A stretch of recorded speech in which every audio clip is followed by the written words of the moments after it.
1절로 12절의 말씀입니다. 누가복음 24장 1절로 12절의 말씀, 조금 길지만 우리 교독에서 보도록 하겠습니다. 안식 후 첫날 새벽에 이 여자들이 그 준비한 향품을 가지고 무덤에 가서 들어가니 주 예수의 시체가 보이지 아니하더라.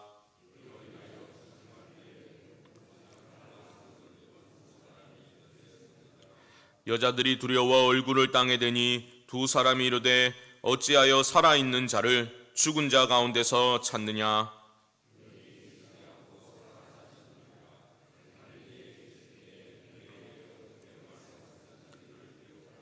이르시기를 인자가 죄인의 손에 넘겨져 십자가에 못 박히고 제3일에 다시 살아나야 하리라 하셨느니라 한데, 무덤에서 돌아가 이 모든 것을 11 사도와 다른 모든 이에게 알리니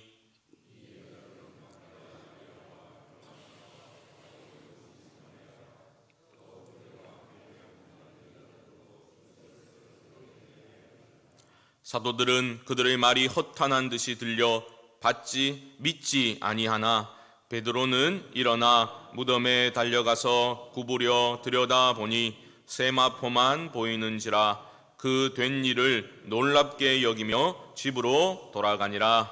아멘. 할렐루야.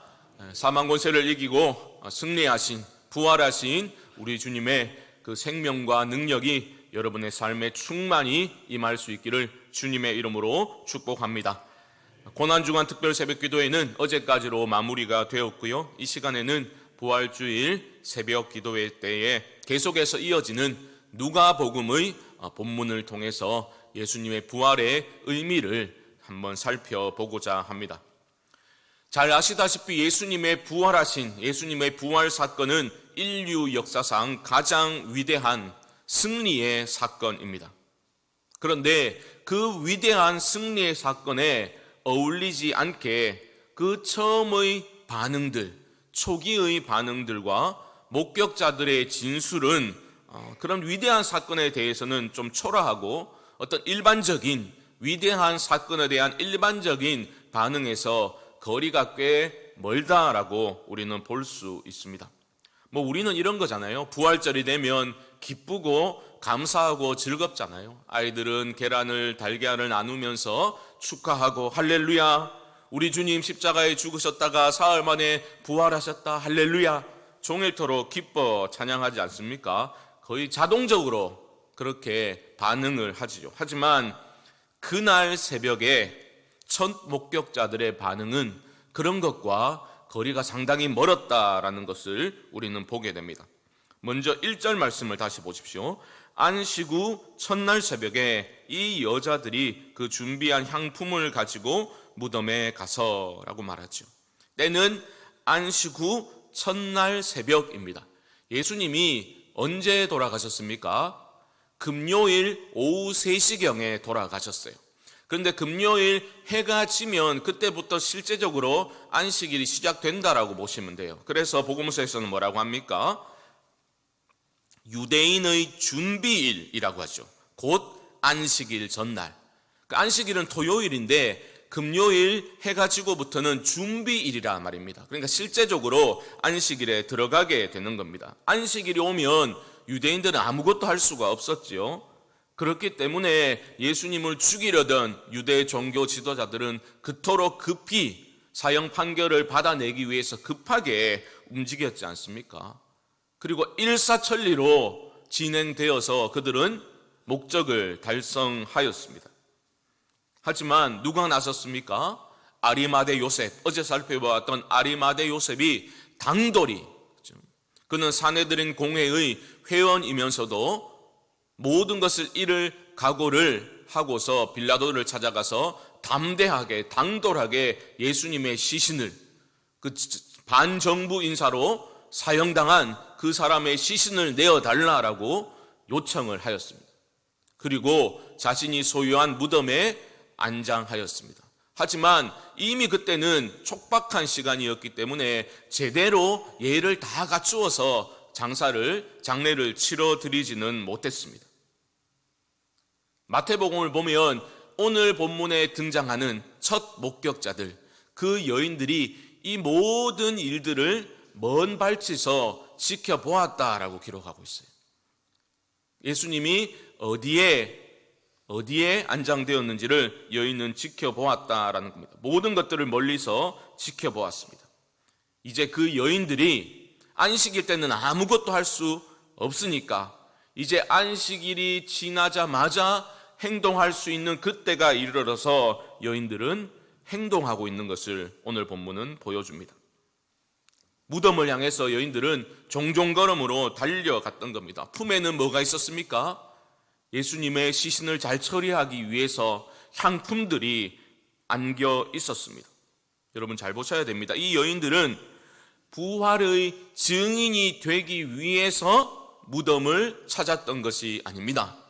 부활 신앙을 가지고 무덤을 찾았던 것이 아닙니다. 그저 자신들이 너무나 사랑했던 그 예수님의 시신을 그런 식으로 둘 수 없었기 때문에 예를 갖추어서 정성껏 장례를 치러드리고자 하는 그 마음 하나 가지고 무덤으로 달려갔던 겁니다. 바삐 발걸음을 옮기면서도 내심 속으로는 염려가 되었을 거예요. 걱정이 되었을 거예요. 왜냐하면 다 지켜봤거든요. 예수님의 시신이 어디에 안장되는지, 그리고 그 무덤을 얼마나 큰 돌이 가로막고 있는지, 또 무덤을 지키는 병사들이 있다는 것도 여인은 알고 있었습니다. 우리가 가더라도 이 문제들 어떻게 해결할 수 있을까? 대책도 없는데도 여인들은 무덤을 향해서 가고 있는 것입니다. 그런데 이게 어찌된 일입니까? 도착하고 보니까 놀라운 일이 일어나 있었습니다. 2절 말씀 보시면 돌이 무덤에서 굴려 옮겨진 것을 보고, 어찌된 영문인지 무덤 입구를 가로막고 있던 그 거대한 돌이 옮겨져 있었던 거예요. 입구가 열려 있었던 거예요. 두근대는 가슴을 진정시키면서 여인들이 무덤 안으로 들어가 보았겠죠. 그런데 예수님의 시체가 보이지 않는 겁니다. 예수님의 시신이 사라져버린 거예요. 여인들의 반응이 무엇입니까? 할렐루야, 우리 주님 부활하셨네, 기뻐 뛰며 환호했습니까? 4절 보십시오. 이로 인하여 근심할 때에, 여인들은 근심에 빠지게 되었습니다. 왜요? 그곳을 찾은 목적은 한 가지이기 때문입니다. 예수님께 예를 다해서 장례를 치러드리는 것인데 이제 시신이 사라져버리게 되었으니 아무것도 할 게 없는 거예요. 그래서 이 일을 어떻게 하나 여인들은 근심하고 있었습니다. 바로 그때에 여인들 앞에 찬란한 옷을 입은 두 사람이 서 있음을 보게 됩니다. 이 두 사람은 23절로 내려가 보시면 천사들이었다라고 누가는 밝혀주고 있습니다. 천사의 등장에 여인들은 너무 놀라가지고 두려워가지고 반사적으로 그 얼굴을 땅에 대고 엎드리게 됩니다. 이것은 신적인 존재를 만나게 되었을 때에 나타나는 행동입니다. 두려움 가운데 떨고 있는 여인들에게 천사가 이렇게 말합니다. 5절 하반절 보시면 어찌하여 살아있는 자를 죽은 자 가운데서 찾느냐. 어째서 살아있는 자를 죽은 자 가운데서, 무덤 속에서 찾고 있냐라고 천사가 말한 겁니다. 여러분, 두려움에 빠져가지고 얼굴을 땅에 대고 있는데 천사가 이런 말을 하면 여인들이 얼마나 이해했을 거라고 여러분 생각하십니까? 여인들은 빈 무덤이라는 그 사실, 빈 무덤이라는 그 현상 자체가 그들에게 믿음을 불러일으킨 것은 아니었다라는 거죠. 무덤이 비었구나, 부활하셨네, 이게 안 되었다라는 말입니다.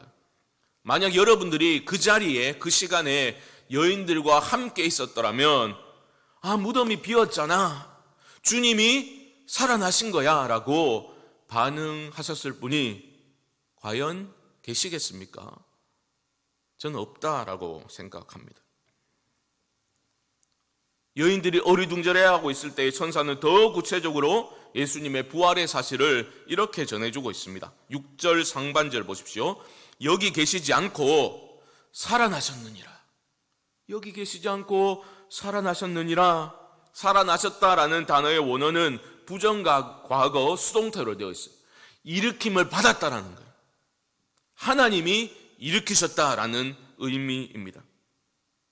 그리고 이 부활의 사건이 진실로 받아들여지기 위해서는 무엇이 필요한지를 천사들이 일러줍니다. 6절 하반절 보시면 갈릴리에 계실 때에 너희에게 어떻게 말씀하셨는지를 기억하라. 여러분, 이 아침에 우리가 마음에 깊이 새겨야 할 말씀이라고 믿습니다. 갈릴리에 계실 때 너희에게 어떻게 말씀하셨는지를 기억하라. 이게 천사가 전해준 말이에요. 여러분, 예수님이 부활하신 거 잘 알려주려면 어떻게 하는 게 제일 좋습니까? 가장 확실한 방법은 부활의 주님이 엄청나게 많은 사람들이 모여있는 그곳에 등장하시는 게 가장 확실한 방법이 될 수 있겠지요. 그런데 주님은 자신을 물론 후에 직접 드러내기도 하셨지만 그것 이전에 무엇을 말씀하신 겁니까? 천사를 통해서 예수님 자신이 하셨던 말씀을 기억하게 함으로써 부활의 역사성과 그 진실을 믿기를 원하셨다라는 겁니다. 굉장히 중요한 부분입니다. 여전히 겁에 질려서 어리둥절해하고 있던 여인들을 향해서 천사들은 친절하게 주님이 예전에 어떤 말씀을 하셨는지를 너희들이 기억해야 한다라고 말하고 있는 거예요. 그 내용을 또한 일러주고 있죠. 7절 보십시오. 이르시기를 인자가 죄인의 손에 넘겨져 십자가에 못 박히고 제3일에 다시 살아나야 하리라 하셨느니라 한데, 무슨 말입니까? 주님이 갈릴리에서 너에게 하신 말씀, 그 말씀 잊었어? 이렇게 말씀하셨잖아. 인자가 십자가에 못 박혀 3일 만에 다시 살아나야 하리라. 그 말씀을 기억하라라는 겁니다. 그제서야 여인들의 머리와 마음속에서 기억이 새록새록 살아나기 시작한 겁니다. 8절 보시면 그들이 예수의 말씀을 기억하고, 이제 여인들은 예전에 주님께서 하셨던 말씀이 기억나기 시작한 겁니다. 정확히는 그 말씀이 무슨 의미였던지를 깨닫게 된 겁니다. 그 말씀이 기억나서 주님의 말씀이 무슨 뜻인지 이해가 되고 깨달아지기 시작하자 이제 여인들은 더 이상 무덤에서 예수님을 찾으려고 들지 않습니다. 9절 보십시오. 무덤에서 돌아가 이 모든 것을 11사도와 다른 모든 이에게 알리니 라고 말합니다. 이 순서가 중요합니다. 이 여인들은 부활하신 예수님을 지금은 직접 만나지는 못했어요. 빈 무덤이라는 그 현상, 그 사건과 이전에 주님이 말씀하신 그 말씀을 기억함을 통해서 믿음이 일어나기 시작한 겁니다. 물론 마태복음을 보면 두려워하고 있는 여인들, 또 달려가고 있는 여인들, 예수님이 부활하신 예수님이 나타나기도 하셨지만 마태복음을 보더라도 그 전에 천사들이 한 말로 인해서 여인들 안에 믿음이 일어나기 시작한 것을 우리는 발견하게 되는 겁니다. 누가는 이 부활의 첫 증인들이 되었던 여인들의 이름을 10절에서 소개하고 있죠. 막달라 마리아, 요한나, 야고보의 모친 마리아, 그리고 무명의 여러 여인들이 부활의 첫 목격자들이었습니다. 가서 전했습니다. 그런데 이 증언을 사도들은 믿지 않았습니다. 11절 보시면 사도들은 그들의 말이 허탄한 듯이 들려 믿지 아니하나. 허탄하다라는 말은 쉽게 말하면 헛소리로 들었다는 말이에요. 헛소리로 들었다라는 말입니다. 생각해 보십시오. 이게 도무지 이런 초자연적인 현상, 경험해보지도 못했던 일을 경험하였으니까 여인들이 얼마나 진술이 엇갈렸겠습니까? 말하고 있는데 끼어들어서 말하고 막 흥분해가지고 말을 하니까 제대로 정돈되지 않은 증언들이었을 겁니다. 그리고 그 당시에 여인들이라는 증인들은 사실 법적인 효력이 없었던 그런 사람들이 여인들이기도 했죠. 그런데 가장 중요한 이유, 헛소리라고 들었던, 취급했던 가장 중요한 이유가 무엇이겠습니까? 사도들은 그게 일어날 수 없는 일이다라고 생각하고 있었기 때문이죠. 그들의 유한한 경험과 그러한 이성적인 그 판단의 틀을 뛰어넘어버린 사건이 부활의 사건이기 때문에 믿을 수가 없는 거예요. 믿을 수가 없는 겁니다. 그래서 헛소리라고 치부해 버렸던 겁니다. 물론 12절 말씀 보시면 유일하게 베드로만이 홀로 그 빈 무덤을 직접 방문해 보게 됩니다. 12절 보시면 베드로는 일어나 무덤에 달려가서 구부려 들여다보니 세마포만 보이는지라 그 된 일을 놀랍게 여기며 집으로 돌아가니라. 베드로는 가봤어요. 가보니까 시신을 감쌌던 세마포만 그렇게 남아있고 진짜로 예수님의 시체가 보이지 않는 겁니다.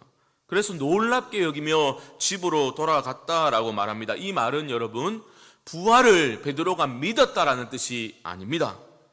이 모든 일들, 여인들은 흥분해가지고 막 알아들을 수 없는 그런 말들을 쏟아내는데 진짜로 가보니까 시신은 사라졌고 이게 도대체 어찌 된 일인가? 베드로는 혼란한 심정으로 집으로 돌아갔다라는 의미입니다. 오늘 오전 예배 때에 우리가 좀 더 자세히 이 부활의 사건을 살펴보겠지만 이 아침에 여러분 꼭 이 한 가지를 기억하시면 좋을 것 같습니다. 예수님의 부활은 이 세상의 모든 악의 권세에 결정타를 날리신 하나님의 위대한 승리의 사건입니다. 우리 죄를 해결하심으로 하나님과 화목하게 만들어주신 놀라운 구원의 역사입니다. 그리고 예수 그리스도의 부활은 역사적 사실입니다.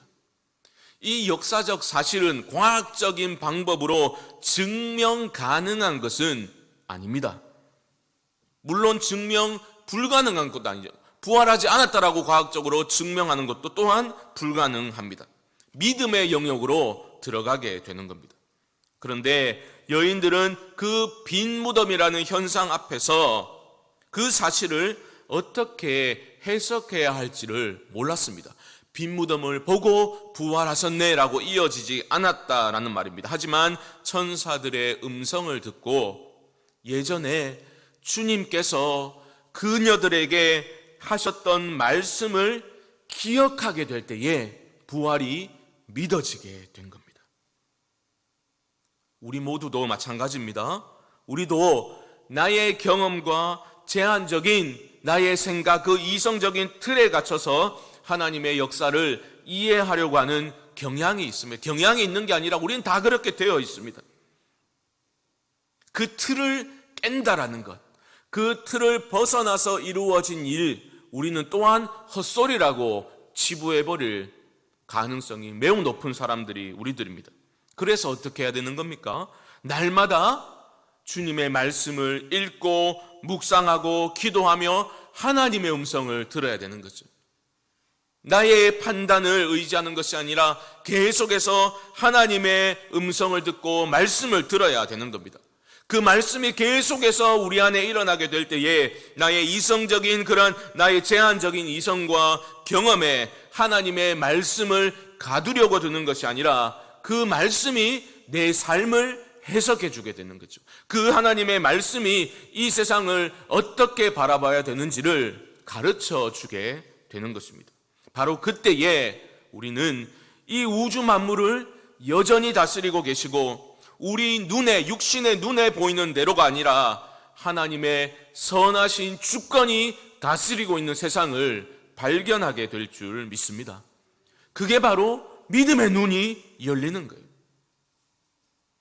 신자들은 믿음의 눈으로, 우린 육신의 눈으로 보이는 대로 살아가는 것이 아니라 믿음의 눈이 열려서 하나님의 역사를 바라보고 살아가는 사람들이 바로 신자들이라는 것입니다. 육신의 눈으로는 그 부활의 사건을 발견할 수 없습니다.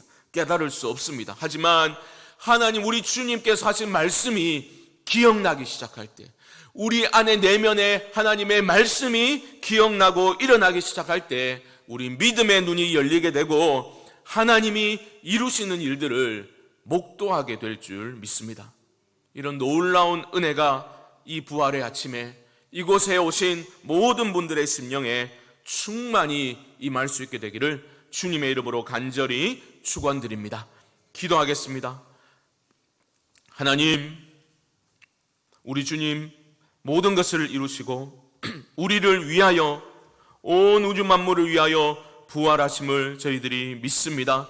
하나님, 우리 모두의 믿음의 눈을 열어 주시옵소서. 나의 제한적인 이성과 경험만을 의지하고 그 안에 갇혀서 살아가는 것이 아니라 믿음의 눈으로 하나님의 역사를 보게 하여 주옵시고 소망 가운데 걸어가게 하여 주옵소서. 부활의 주님의 그 능력이 우리에게 임하게 될 때에 우리의 삶은 완전히 달라지게 될 줄 믿습니다. 하나님, 그 생명력으로 충만한 삶이 이어지게 하여 주시옵시고 예수를 믿으면서도 기쁨 없이 의무감으로 하는 신앙생활 아니라 정말 부활의 주님이 약동하는 생명력이 우리를 가득 채워서 하나님으로 인해서 배부르게 하여 주시옵시고 이 세상의 모든 것들을 초월하여서 하나님의 역사를 바라볼 수 있는 믿음으로 걷는 자들 되게 하여 주옵시고 이 땅을 살면서도 하늘을 살아가는 믿음의 사람들 되게 하여 주옵소서.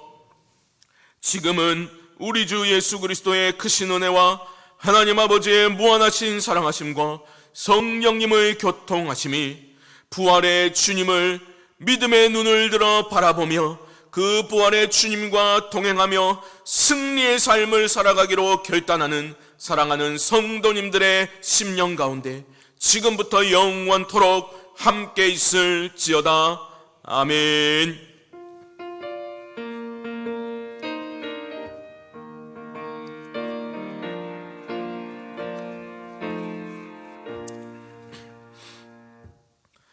우리 합심으로 한번 기도하기를 원합니다. 특별히 오늘 부활주일입니다.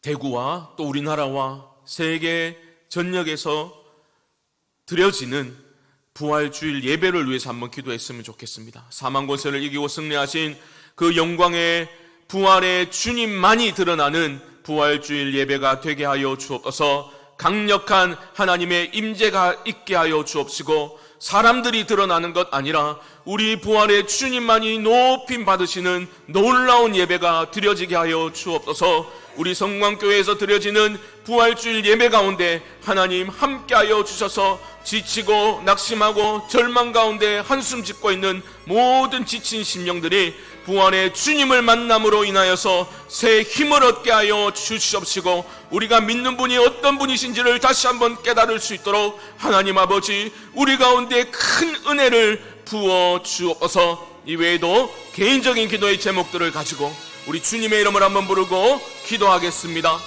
주여, 하나님 복된 부활주일 이 아침에 주님 우리 주님의 말씀이 우리 안에 기억나기를 원합니다. 하나님 상황에 지치고 하나님 여러가지 일들 가운데 휩싸여 있는 우리들이 하나님 이 부활주일에 부활의 주님을 만나기를 원합니다.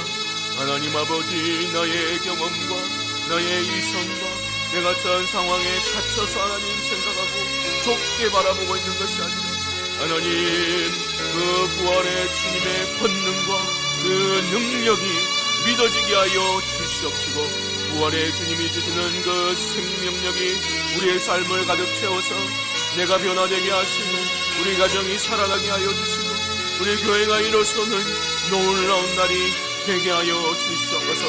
대구와 또 우리나라에서 전역에서 드려지는 하나님 아버지 부활주일 예배를 위하여 기도합니다. 하나님 의례적인 행사가 되지 않게 하여 주시고 사람들이 드러나는 것이 아니라 부활의 주님만이 드러나는 놀라운 예배가 드려지게 하여 주시옵소서. 하나님 아버지 예수를 믿는다고 하면서도 하나님 어느 순간 아버지 하나님 가성에 젖어서 부활의 주님의 그 생명력을 누리지도 못하고 살아가는 아버지 하나님이여, 공허하고 피폐해진 영혼들이 부활의 주님을 만남으로 아버지 하나님 다시 한번 소성케 되는 역사가 일어나게 하여 주시옵소서. 아버지 하나님, 우리 가운데 긍휼과 은혜를 부어 주시옵소서.